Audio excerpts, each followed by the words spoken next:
This video was possible with the help of the Wolf of YouTube. Enjoy!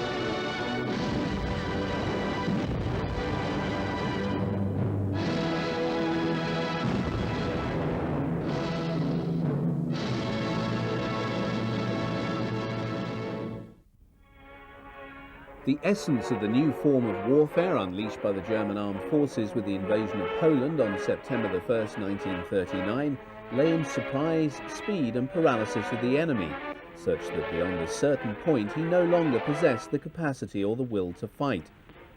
However, even Napoleon would not have seen in this anything other than what he himself had always sought to realize in his own campaigns. After all, was not the campaign of 1805, in which he broke the armies of Austria and Russia at Austerlitz, not brought about by these very same principles? In this even Heinz Guderian, Germany's foremost proponent of armoured warfare, would have surely agreed. The real difference between the two ages lay not in ideas as to how to achieve victory, but the means available to do so. The onset of mechanised warfare in the Great War and the technological developments that took place between the wars now enabled adventurous minds to realistically contemplate the destruction of the enemy in rapid lightning wars, where the instrument of victory lay in mobile forces formed of tanks and supporting arms. While the evident success of German arms in Poland, France, Russia and the Western Desert in the first years of the Second World War has given precedence to the Panzer arm of the German army, what is very clear is that the tanks were the cutting edge of what came to be an incredibly professional and finely honed all-arms team. This was the difference between the likes of Guderian, Rommel and Manstein, who helped realise German military success in the opening years of the war, and their Allied counterparts. They not only thought in terms of the arms of the army cooperating to achieve an objective, but also brought in the dimension of air power as well. It was this grasp of all-arms warfare that proved so disastrous for the armies of Poland, France, Great Britain and the Soviet Union. The Allied officers were all schooled in the idea of the independent operations of the different arms of service on the battlefield. Their inadequate grasp of the theory of armoured warfare was to receive bitter and repeated confirmation on the battlefields of North Africa. Neither the British Army nor the RAF had attempted to develop relationships that matched the very close cooperation that existed between the new Luftwaffe and the German Army. Rommel was repeatedly to observe that it was the failure of the British to embrace the notion of a battle as a combined arms affair that often gave victory to the Afrika Korps. But it was the genius of the German commanders to grasp that the essence of modern warfare lay in the exploitation of the technology that had emerged out of the furnace of the Great War. In doing so, they acquired an expertise that they were repeatedly to demonstrate right down to Germany's defeat in 1945.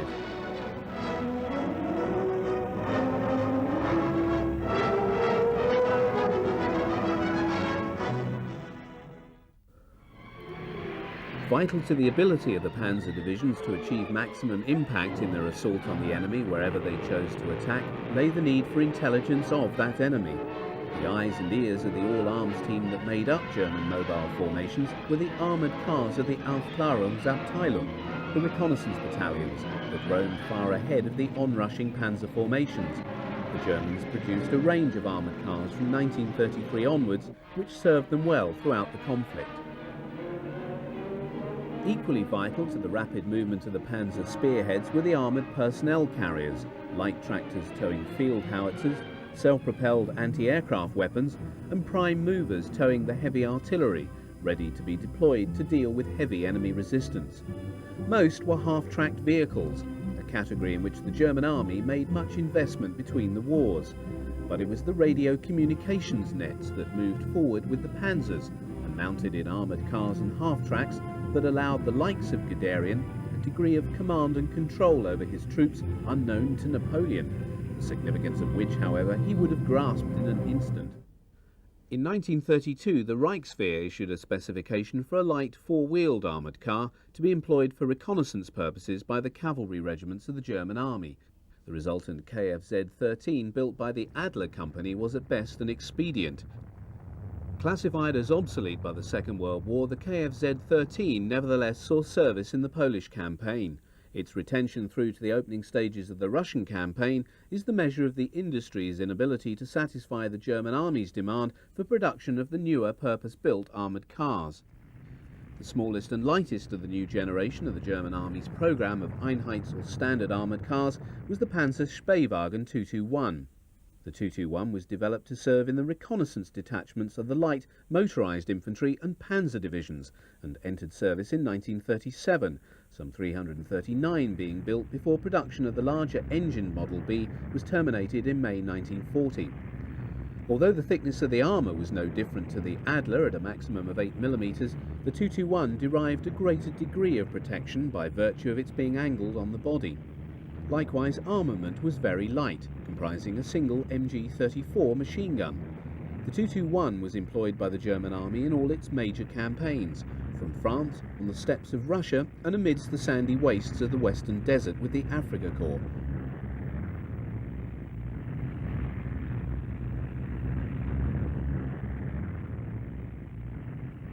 More often than not, it was the deficient armament of the 221 that led to its employment alongside its more heavily armed stablemate, the SD KFZ-222 seen here. While they shared essentially the same chassis and body design, the 222 was designed as a weapons carrier for divisional reconnaissance units and was equipped with a two-man, albeit very cramped, 10-sided turret mounting a 20mm KWK-30 or 38 automatic cannon, the latter being derived from the weapons carried as armament on the Messerschmitt 109 fighter of the Luftwaffe. Secondary armament was an MG-34.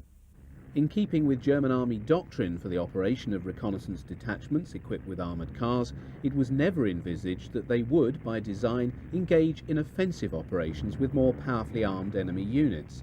Speed and flexibility were deemed to be the essential virtues of reconnaissance vehicles, and the armament they carried was to be sufficient only to allow them to engage enemy forces of a similar strength. It was assumed that rapid withdrawal would be the order of the day where possible, when it was clear enemy forces encountered were much stronger.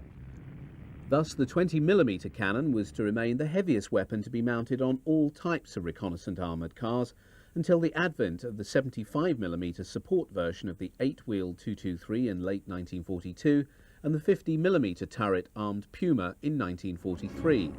Nevertheless, in the first half of the war, the 20mm cannon armament was quite adequate to deal with most of the enemy forces engaged. Although the 222 served in all theatres of war, the decision to terminate production in June 1943 stemmed from a desire to equip the reconnaissance detachments in Russia with a more capable machine.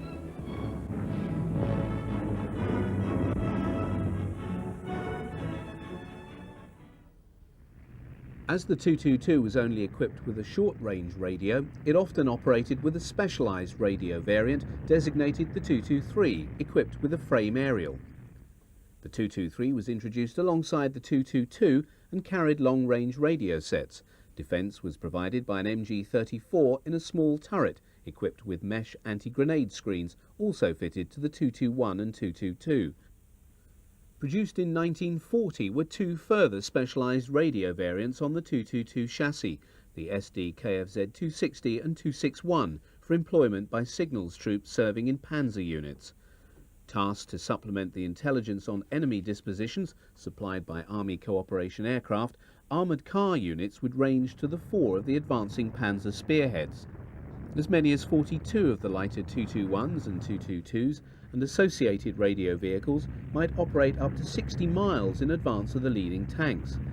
Indeed, for many Allied and Soviet troops, their first contact with oncoming German forces would have been a brush with these fast-moving armoured reconnaissance units.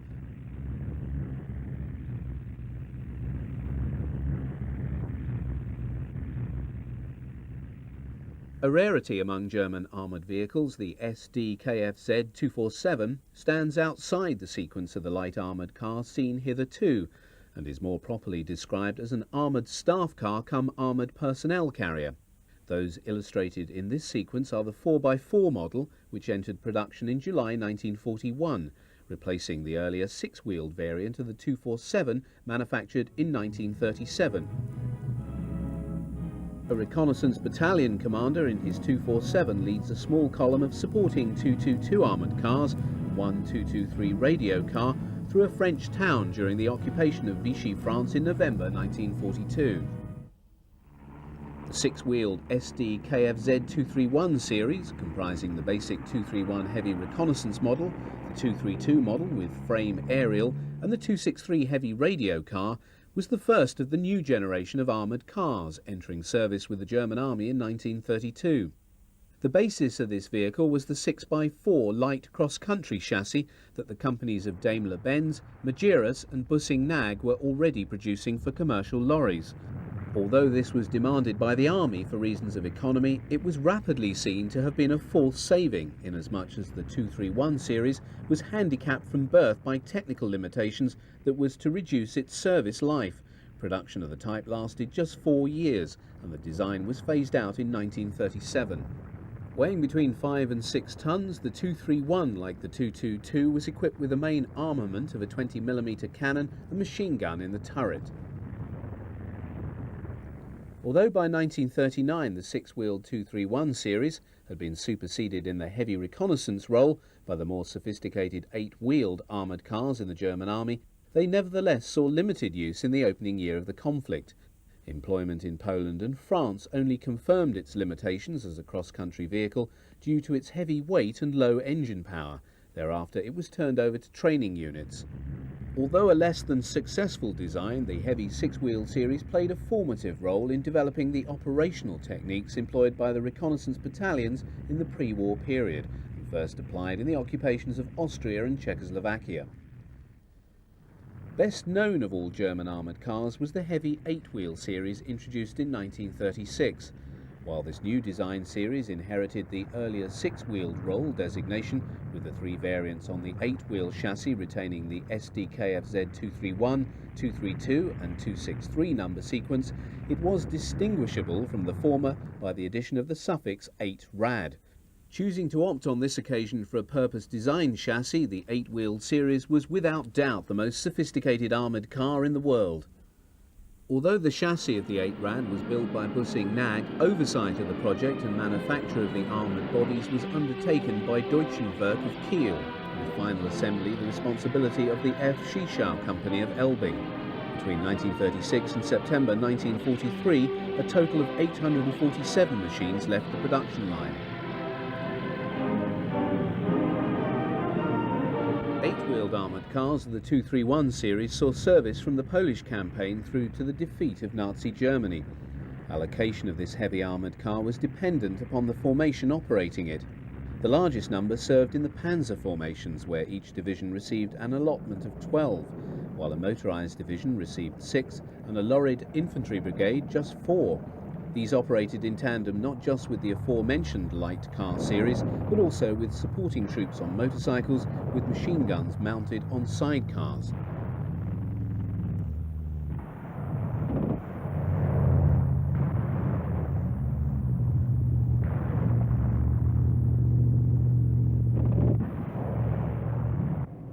The 8-rad 263 employed the hull of the 231 series with the armoured body extended upwards to provide a large crew compartment wherein was carried long-range 100-watt medium-wave radio equipment. Employed by the communications detachments of panzer and motorised divisions, the powerful radio equipment on board allowed the rapid dissemination of new orders following study of the latest intelligence on enemy forces and dispositions. One of the best sequences of film showing armoured cars in action comes from the operations of the reconnaissance detachment of the 1st SS Division Leibstandarte Adolf Hitler during the Balkans campaign in April 1941. A mixed detachment of light 221s and 8-wheeled 232 radio cars and 231 standard reconnaissance vehicles is seen moving stealthily through a Greek town, where they've been giving chase to retreating British forces. Noteworthy are the names, such as sidelets, placed on some of the vehicles by their crews, practice that was much less common on German vehicles than found on British or American machines. During this campaign, the reconnaissance detachment of the Leibstandarte was under the command of Sturmbannführer Kurt Meyer, who received the Knight's Cross for this command. Having discovered that the British forces had evacuated by sea, he commandeered a number of fishing boats, loaded them with the advance guard of the detachment, including armoured cars, and followed them, later capturing troops of the 3rd Royal Tank Regiment at Pyrgos.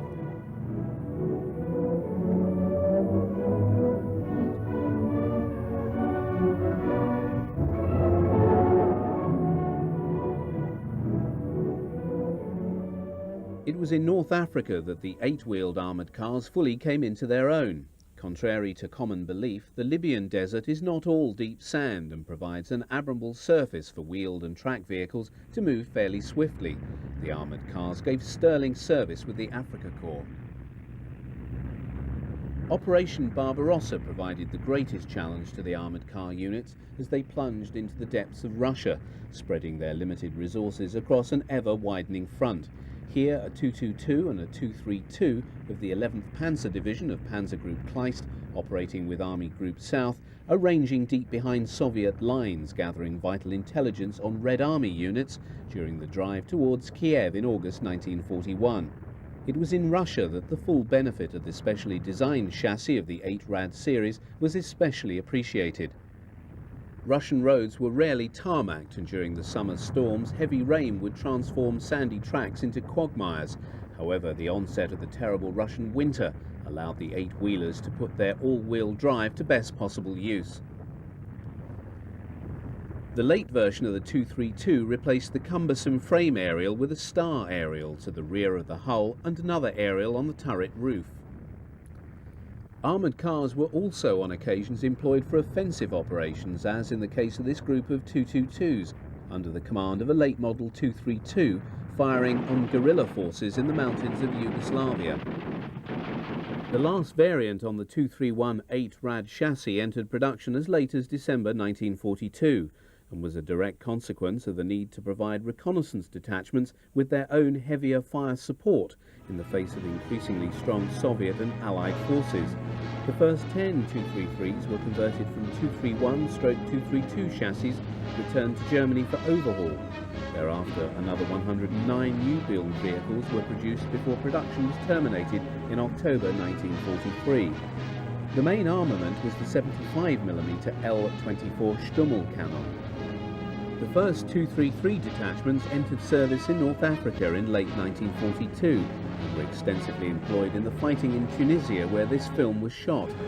Organised into platoons of 6 vehicles, the 233s would accompany the lighter 222s and 223s, which in this case provides the communications vehicle for this particular reconnaissance sortie. Most of the vehicles involved carry a modicum of foliage to give a degree of protection from eagle-eyed Allied fighter pilots.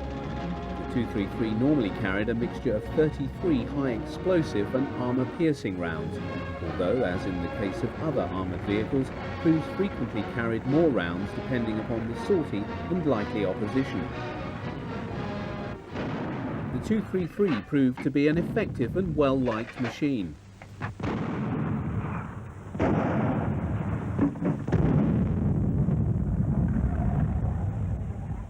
These 233s of the 1st Panzer Division are in Salonika in Greece in July 1943. 233s were employed on all fronts and through to war's end. A number of these machines are seen here providing support to a mixed reconnaissance detachment of 222s, 223s and Volkswagen Schwimmwagens operating on the eastern border of Poland. The relief on the crew's faces is apparent as it becomes clear that the column of vehicles coming into view is not the enemy, but another reconnaissance detachment returning from its own sortie. Although ordered in August 1940, the long gestation of the new 234 series of heavy armoured cars resulted in the first Puma not leaving the production line at Busing-Nag until September 1943. Although similar in appearance to the 231 series it was designed to replace, the 234 employed a better protected armoured body.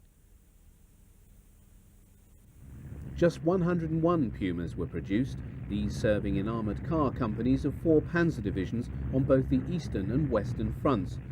It was on the latter, in service with the Panzer Lehr and 2nd Panzer Division in the ferocious fighting in Normandy, that this rare film was taken.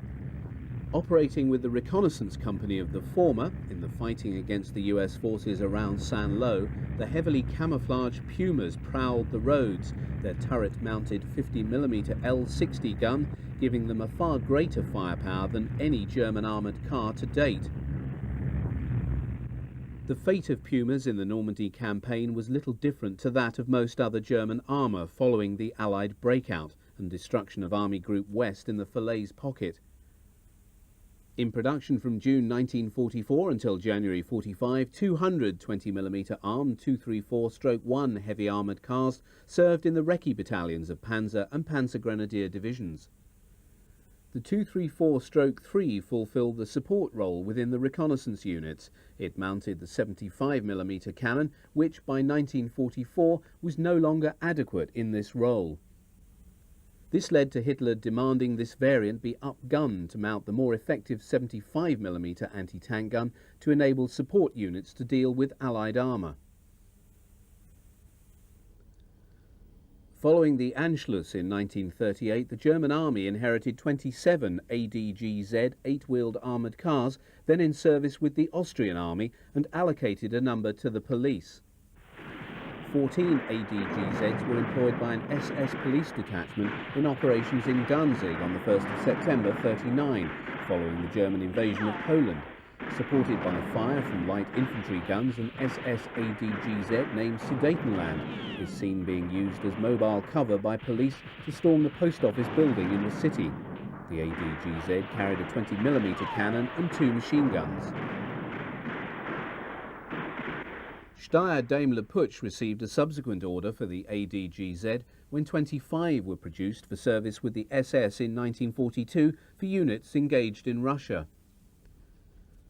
While the Germans employed many enemy types, one of the best was the Panhard 178 armoured car. A number of these vehicles had been captured in 1940 and taken into service. 43 captured French Panhards were modified for service in Russia as railway protection vehicles. Equipped with rail wheels, they operated in tandem with armoured trains, defending vital supply lines against Soviet partisans. Having made contact with the partisans, the Panhard crew would engage them with their cannon while calling up the armoured train for support.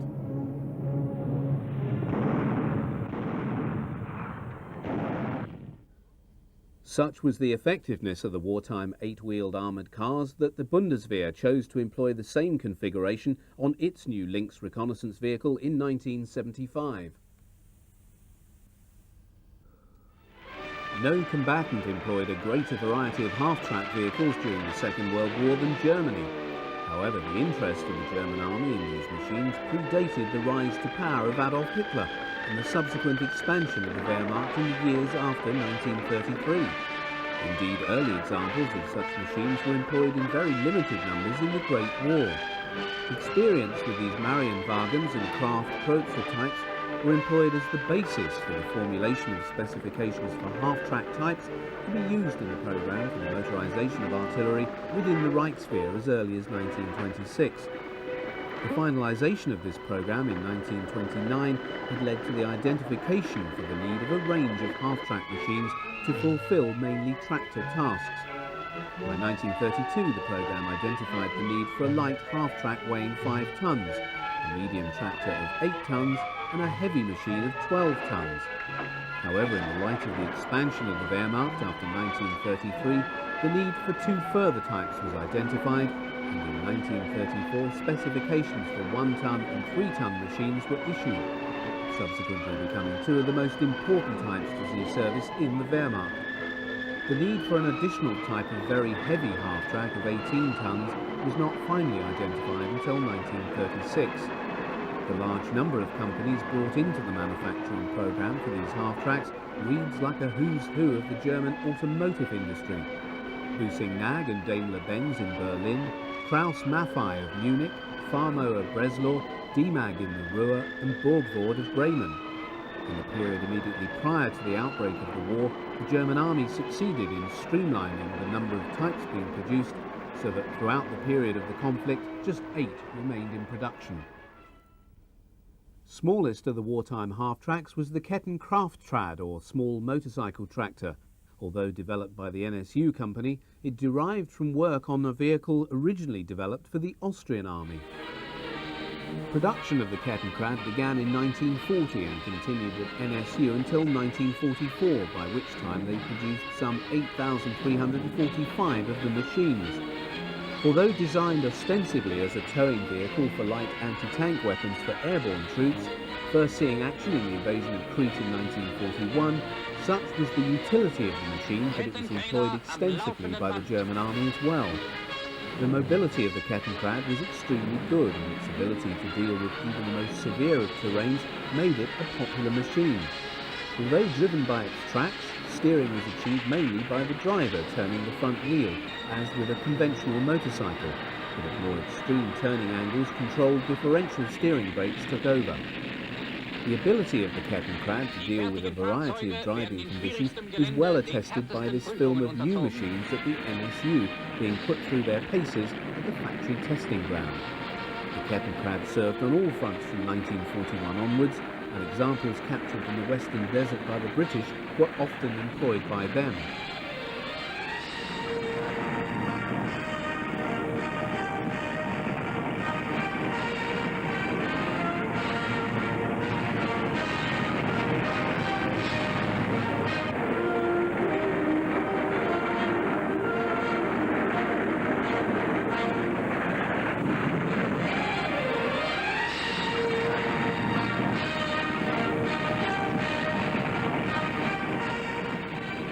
A classic sequence of film illustrating exactly the purpose for which the Kettenkrad was designed comes from the summer of 1943, and a glider reinforcement of paratroops for German forces defending Sicily following the Allied invasion of the island on the 10th of July. First, a DFS 230 glider carrying troops alight safely on a beach landing strip, followed shortly by a larger Gotha 242. Although the weight of the Kettenkrad was 1.28 tons, it was easily transportable by the Gotha. The twin boom layout of the glider allowed the half-track motorcycle to be driven out without difficulty. For paratroops, the Kettenkrad allowed loads just that bit too heavy for a soldier to manhandle efficiently, or anti-tank weapons to be towed without difficulty. With the mobility of a tank, the Kettenkrad came into its own in Russia, when the late autumn rains came, and in the early spring the melt from the severe winter's snow transformed the roads into a sea of mud. In 1939, DMAG began production of the 1-ton D7 half-track, which was to become one of the most numerous and important types employed by the Wehrmacht. The parent company transferred production of the unarmoured machine to other manufacturers to concentrate on the manufacture of the armoured version. Standardised as the ST-KFZ-10, this half-track saw extensive employment throughout the conflict. The principal variant of the 1-ton was the SD-KFZ-10-4 self-propelled anti-aircraft gun, which had the passenger section replaced with a flatbed on which was mounted a 20mm flak. 610 of this variant were built. By the time the type phased out of production in 1944, 25,000 had been manufactured in a program embracing plants in Austria, France and Germany. These included Saurer Werk in Vienna, Panhard, Renault, Simca, Peugeot and Lorraine in France, and Mechanische Werk of Silesia in Germany. A number of other German companies such as Adler, Busing-Nag and Mayag built the type alongside Panzers and their own half-track types. The appearance of the type remained unchanged throughout its production life, the doorless body being designed as an open troop carrier for 8 men, with the soldiers clambering out and over the body to disembark for employment.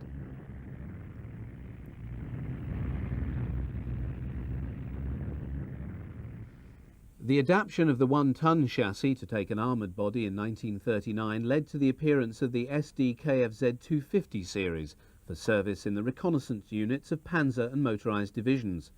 The interior was designed to carry the driver, commander and 4 troopers. The armour gave the crew protection from small arms fire. Although a number of prototypes of the 250 were tested in Poland, production was delayed and the first machine did not leave the production line until June 1941. The 250 spawned a family of variants. 2 can be seen in this footage of the recce unit of the 1st SS Division in France in 1942. The 250-10 mounts a Pak 36 and the 253 radio command variant a frame aerial. As production of the 250 expanded, film of the type begins to increase. This from the 1942 campaign in southern Russia shows the basic 250 armoured personnel carrier, pack-armed and radio versions engaged in the advance on Rostov-on-Don. For self-defence, the 250s carried an MG-34 mounted on the forward upper hull. Often a second MG-34 was carried on the upper rear hull mounting. It can also be seen how the troops of the section also employed their own personal weapons, such as the MP-38, for firing from within the vehicle.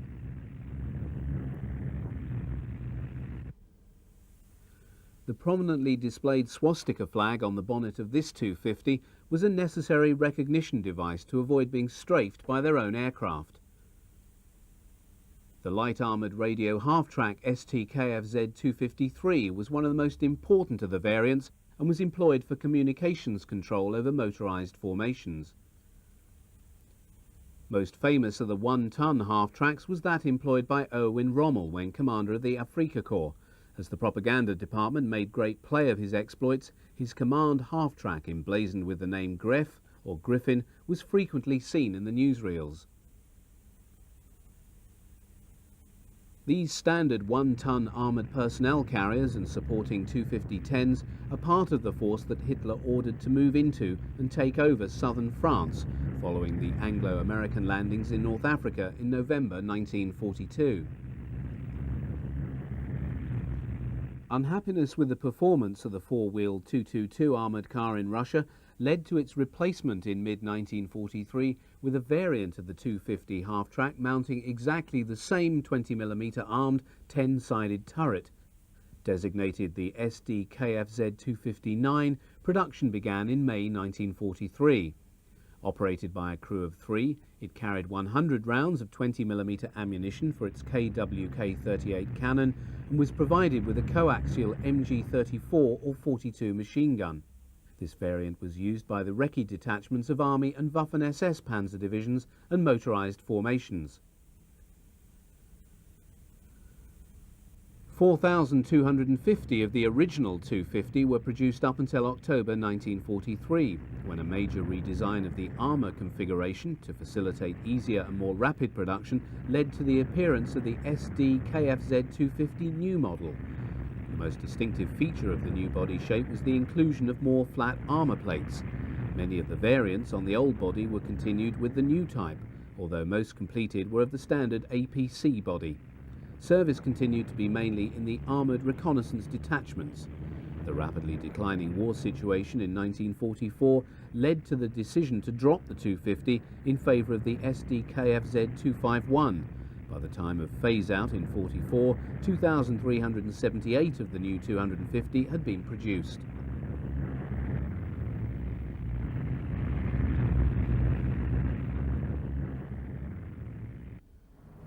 One of the least publicised of German military vehicles and rarely the subject of substantive newsreel coverage, the 3-ton SD-KFZ-11 was nevertheless one of the most important produced during the war.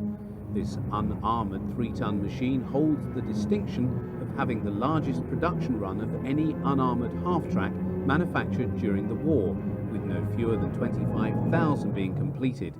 The 3-ton chassis was developed by Borgward of Bremen. Although classified as a light half-track, the 3-tonner was primarily employed throughout the conflict as an artillery tractor, its principal load being the 105mm howitzer. In this role it served on every front where the German army was engaged and the 105mm employed. Less frequently it also drew the much heavier 88mm Flak 18 and 36, and from 1942 was employed to tow the 75mm Pak 40 anti-tank gun. A further weapon towed by this vehicle were the various sizes of rocket artillery known as Werfers. In common with the manufacture of many half-track vehicles, the production of the 3-tonner was spread across a number of companies. While the principal producer remained Borgward, others include Hanomag, Auto Union, Adler and Skoda of Prague.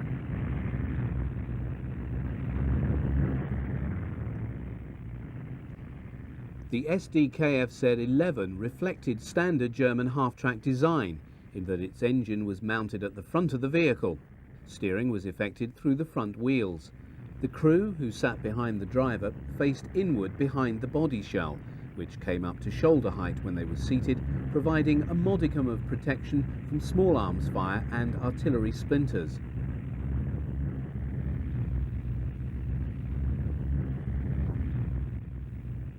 The 3-tonner proved to be an immensely versatile machine, and from 1943 onwards its manufacture was deemed to be a matter of priority. Its very effective cross-country performance, even in Russia, led to a number being provided with a flatbed in place of the crew compartment, so that it could be employed for the carriage of medium loads.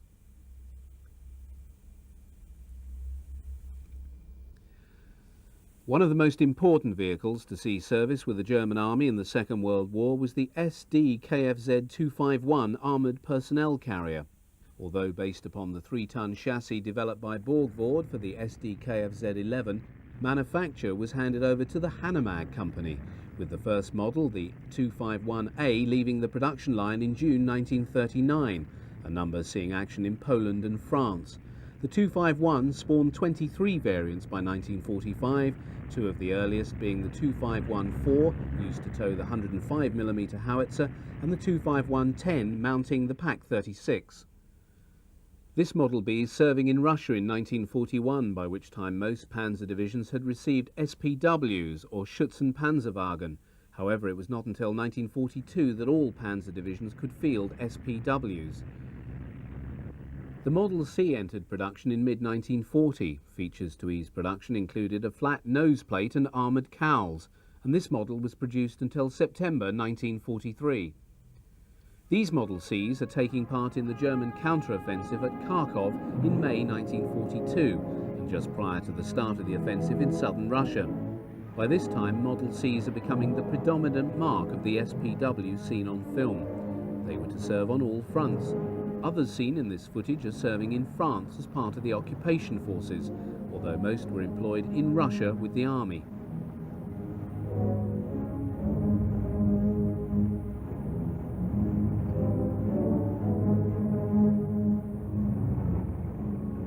Of particular interest is film dating from late 1944, where Model Cs are being employed to train Volkssturm troops in tank destruction, employing magnetic mines and other devices. One of the most important of the SPW subtypes was the 251-3 Funkwagen. This radio command half-track stood at the nexus of a communications net in panzer and motorised divisions that provided a link to other arms. Employed by senior officers, it had a major command function, and to this end was equipped, depending upon the unit it was employed by, with up to 8 onboard radios. Frequently employed in this type was the Enigma encoding machine. The Funkwagen was clearly distinguishable until 1942 by its prominent frame aerial, thereafter replaced with rod aerials. These SPW Model Cs and motorcycles belonged to the 11th Panzer Division serving in Russia in the winter of 1942-43. Despite the 8-ton weight of the SPW, it was carried with ease by the Messerschmitt 323 Gigant. With a lifting capacity of 22 tons, the ME 323 could easily lift both an SPW and a DMAG 1-ton half-track.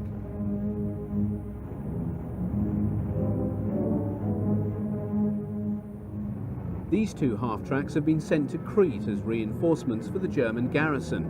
Although the ME 323 was very slow and highly vulnerable to attacks from Allied fighter aircraft, the Aegean was still beyond the range of British aircraft when this film was shot in early 1943.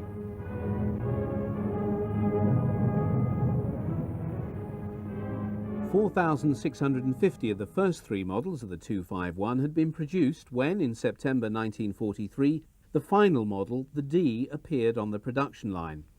The new body of the model was a major rework, as in the case of its smaller stablemate, the 250, to reduce the number of armour plates and incorporate more flats to ease both the speed and cost of production.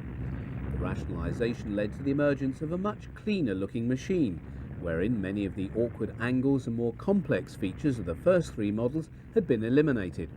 The cowls of the Model C went, and the angled rear gave way to a straight plate, allowing for an easier rear door arrangement. While weight crept up slightly in consequence of these engineering changes, performance of the SPW was little affected.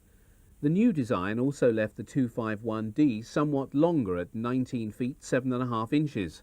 Height remained at 5 feet 9 inches and width at 6 feet 11 inches. Although the cross-country performance of the 251 never matched that of a fully tracked vehicle, it was nonetheless able to cope effectively. On a tarmac road it could reach a maximum speed of 33 miles per hour and used a gallon of petrol for every 3 to 5 miles. A total of 10,602 SPWs were produced before war's end, making the Model D the most numerous of all the SPWs and carrying a whole range of weaponry and application to many varied tasks.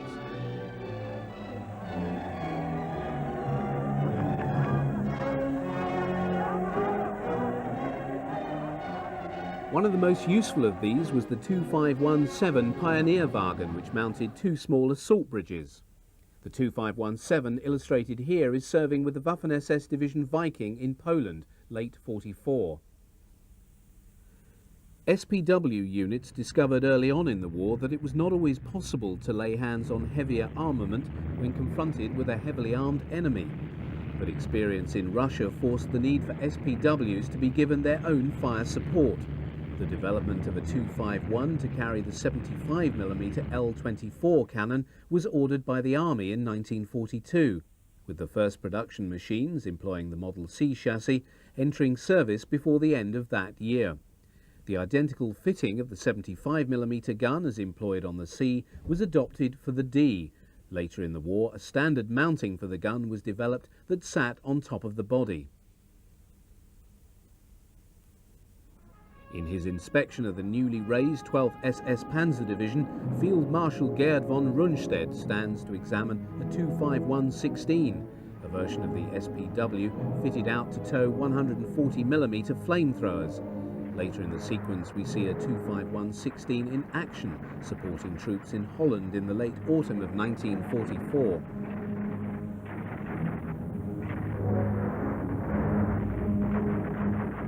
SPWs continued in combat literally to war's end. This footage all dates from the period December 1944 through to March 1945, when the newsreel ceased to record events on the orders of Dr. Goebbels. Most show SPWs in action in the fighting around the city of Budapest in Hungary, and the last abortive German offensive under the code South Wind in January 1945 around Lake Balaton. SPWs pass a destroyed Su-76 as they advance with Panther tanks towards a temporarily retreating Soviet enemy. The last film of 251s was taken as German forces tried desperately to contain the Soviets on the River Oder. The career of the 251 in the German army ended with the last examples fighting in the streets of Berlin in May 1945. While the 5-ton SD-KFZ-6 was the first production model of half-track to enter service with the Wehrmacht in 1935 and stayed in production until 1943, its run of just 3,000 reflects that the type was less than fully successful. The problem arose from the fact that it fell between two stools. On the one hand, its principal role was to tow the 105mm howitzer, a task it was found could be handled more than competently by the cheaper 3-ton half-track. Yet, on the other, the 5-ton was not powerful enough to adequately deal with the much heavier 88mm flat gun or the 150mm gun. The first of 12,000 8-ton SD-KFZ-7 built by 1944 left the production line of the parent company of Krauss-Maffei in 1934. The principal identifying features of the early models of the 8-tonner, namely the KM-M8, 9 and 10 was the four-wheel bogies, which resulted in a track length which extended to just over half of the body. The main drive wheel was to be found sighted on the chassis below and slightly to the rear of the driver's compartment on the body, resulting in a significant gap between track and the steering wheels at the front of the machine. The KMM8, which was also constructed by Daimler-Benz and Bussing, remained in production until 1935 and could also be identified by the bar that ran midway across and in front of the radiator of the vehicle. Seen here is an example of a KMM10 pulling an 88mm Flak 36 in Russia in 1941. The most important model of the SDKFZ7, the KM11, emerged in 1937 and was to remain in production until 1944. It was also built in Austria and Italy. However, it is the KM-M10 that is seen in a film released by the Air Ministry entitled Flieger Flüger. This was a major propaganda film showing the growing strength of Göring's Luftwaffe. Coverage is included of a major exercise involving Luftwaffe flak units and gives us a detailed picture of the operations of the 8-ton half-track and the 88mm anti-aircraft gun, a combination that before too long was to acquire a most formidable reputation. The 88mm guns are hitched up to the half-tracks, which are still employing the three-colour camouflage system of grey, green and brown.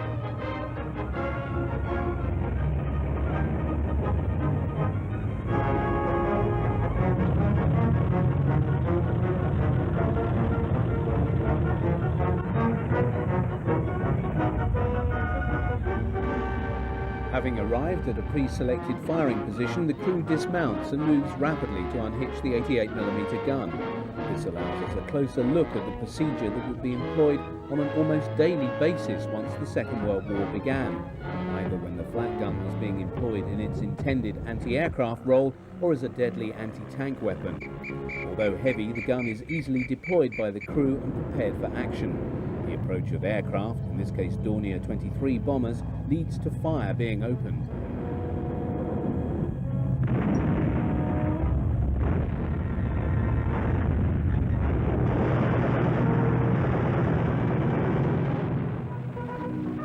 Although the chassis of the 8-ton half-track was to be employed as the basis for self-propelled anti-aircraft weapons carrying the 20mm Flak Vierling and 37mm Flak 36, its principal role throughout the conflict was that of prime mover.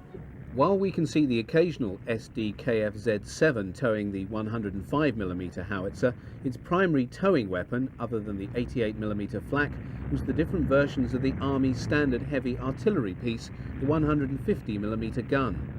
With much of this immediate footage coming from the opening stages of the Russian campaign in the summer of 1941, it shows how towed artillery units were required to advance as quickly behind the fast-moving spearheads as was possible.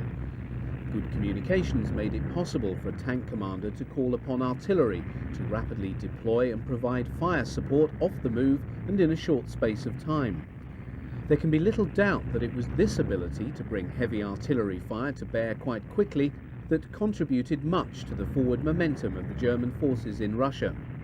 As the scope and length of the conflict widened to a degree that had never been desired or anticipated by Hitler, the success and effectiveness of the 8-ton half-track led to increasing demands for its supply.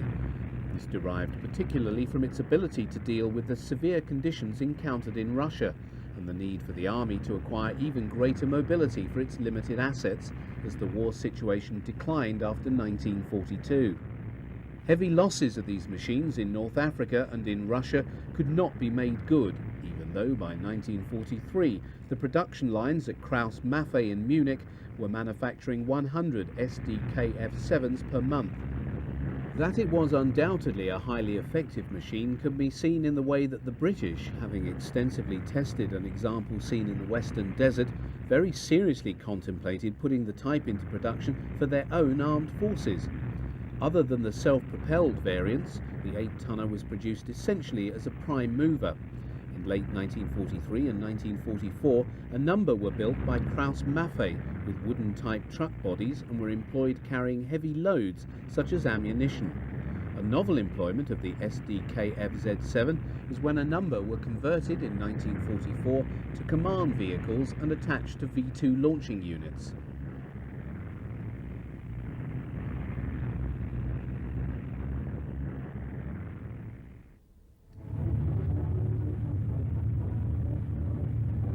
Following in the wake of the 8-ton half-tracks towing heavy artillery, passing the dais on which Adolf Hitler was taking the salute in the military parade celebrating his birthday in Berlin on April the 20th, 1939, came a half-track design originally developed for the Red Army in the early 30s.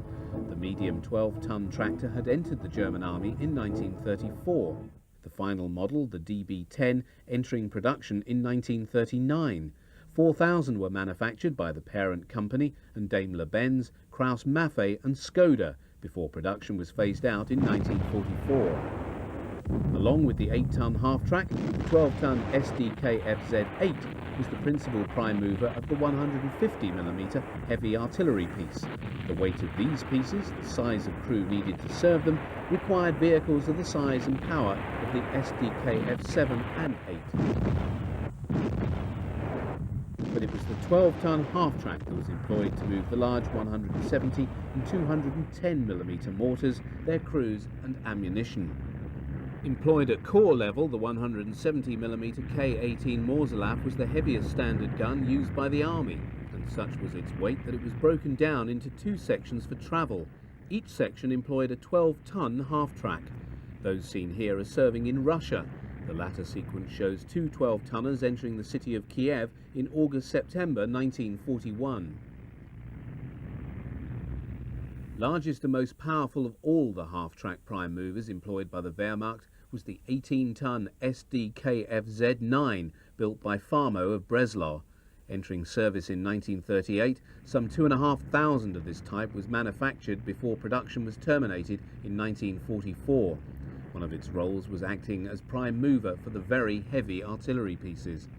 It is in that capacity that 2 18-ton half-tracks are seen here being employed to slowly move to its emplacement one of the very large guns mounted by the Germans at Cap Gris-Nez near Calais in northern France in 1940.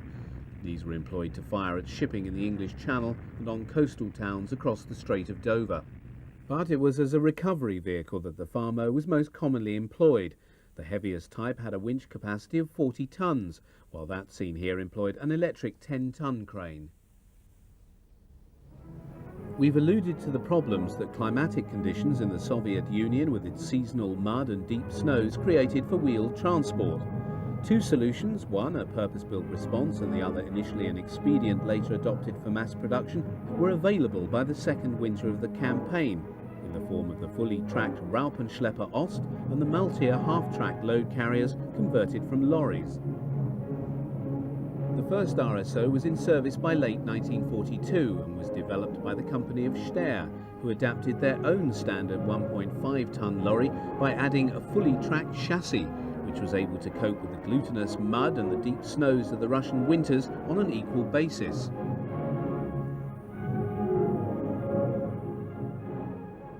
The first Maltier was a field conversion, the response of the SS Division Das Reich to the conditions in Russia. They married a Carden-Lloyd suspension of a captured British Bren carrier to a Ford V8 lorry and produced an impromptu but highly effective half-track load carrier. The idea snowballed and gained official sanction, resulting in full-scale production of the vehicle, including the Carden-Lloyd suspension. By the end of 1942, Opel, Magirus and Ford were all producing mules. By 1944, a total of nearly 22,000 3-ton models had been built. The largest of the mules was the 4.5-tonner built by Mercedes-Benz and, based on their L4500R lorry, employed a chassis that utilised the track and running gear of the obsolescent Panzer II light tank. A total of approximately 1,500 mules of this weight were produced. Ford built 14,000 2-ton Maltiers by 1944, and RSOs were frequently employed as tractors to pull the 75mm Pack 40. In 1944, the second source of RSOs came online when Klockner Deutz Magirus produced their own model, distinguishable from that of Steyr's by its angular body and diesel engine. By 1945, 25,000 RSOs had been built. Any proper understanding of the German army in the Second World War requires an appreciation of the vital role played by the armoured cars and half-tracks in both her victories and her ultimate defeat.